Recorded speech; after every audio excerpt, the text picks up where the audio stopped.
सभी प्रिय दर्शकों का हार्दिक अभिनंदन। हमारे YouTube चैनल स्पिरिचुअल वंदन में आपका स्वागत है। भगवान श्री कृष्ण ने युद्ध भूमि कुरुक्षेत्र में हर प्रकार के उपदेश दिए। मानव जीवन के सभी विकारों से मुक्ति पाने के मंत्र दिए और जिस व्यक्ति ने गीता को पढ़ा और उसे समझा, फिर उसने जाना दुनिया की सभी समस्याओं का समाधान गीता में मौजूद है।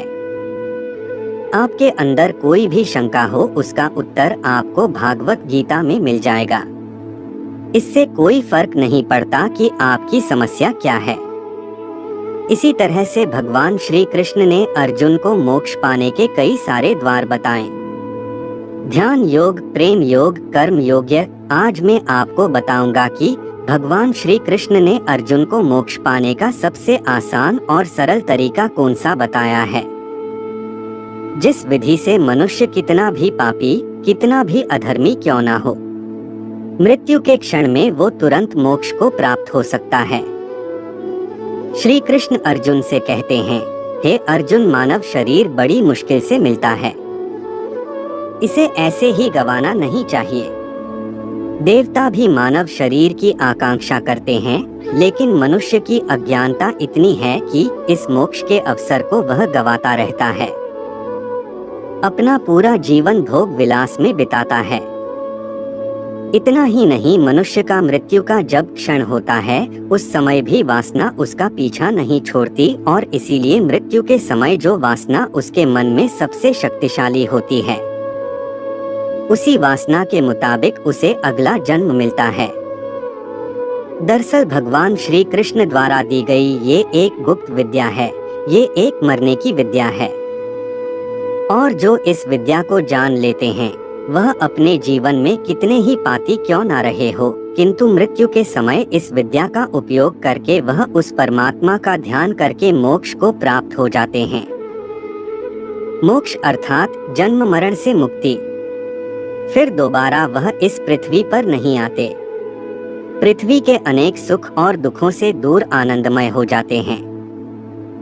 अर्जुन पूछता है, हे केशव, मृत्यु के समय बड़ा ही कष्ट होता है, अब चाहे वह किसी घातक हथियार के जरिए हो या फिर प्राकृतिक मृत्यु हो, क्या इसे आसान बनाने का कोई तरीका नहीं है?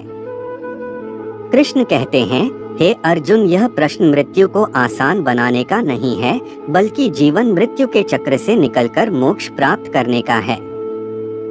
कृष्ण ने कहा, यदि व्यक्ति मृत्यु के समय मेरी बताई हुई विधि को अपनाएगा तो वह सीधा मेरे परमधाम को प्राप्त हो जाएगा। अर्जुन ने पूछा, हे प्रभु, वह गोपनीय ज्ञान विधि क्या है? श्री कृष्ण जी कहते हैं, अपने प्राण त्यागते समय अपनी सभी इंद्रियों के द्वार को रोककर, अर्थात उन्हें वश में कर और अपने मन को अपने हृदय में स्थिर करके और अपने प्राण ऊर्जा को अपने मस्तिष्क में स्थापित करके उस परमात्मा का स्मरण करते हुए ओम मंत्र का उच्चारण करें। मनुष्य जीवन भर कितना ही पापी क्यों ना रहा हो, उस व्यक्ति को मोक्ष प्राप्त होगा। देखा कितनी आसान विधि बताई है भगवान श्री कृष्ण ने। ओम केवल एक शब्द नहीं है, सभी मंत्रों का परम मंत्र है। इसकी महिमा अनंत है। आध्यात्मिक साधना की सफलता का केंद्र बिंदु ओम है। सिद्धि प्राप्ति का सूत्र भी ओम है। यह वह मंत्र है जिससे सारा ज्ञान और सारी सृष्टि की उत्पन्न हुई है। इस ब्रह्मांड को जन्म देने वाला भी यह परम मंत्र है। जीवन में ओम के उच्चारण से शरीर के हृदय कमल में आत्मा की ज्योति हमेशा प्रकाशित रहती है। और मृत्यु के समय जब कोई मनुष्य का ओम का उच्चारण एक सुर में करता है, तो इस क्षण में आत्मा और परमात्मा दोनों ही महासुख में होते हैं, आनंद में होते हैं और दोनों ही मिलने के लिए एक दूसरे से व्याकुल हो जाते हैं, जैसे युगों युगों से बिछड़े हो। सभी सांसारिक सीमाओं को तोड़कर एक दूसरे के भीतर समा जाने को व्याकुल हो जाते हैं।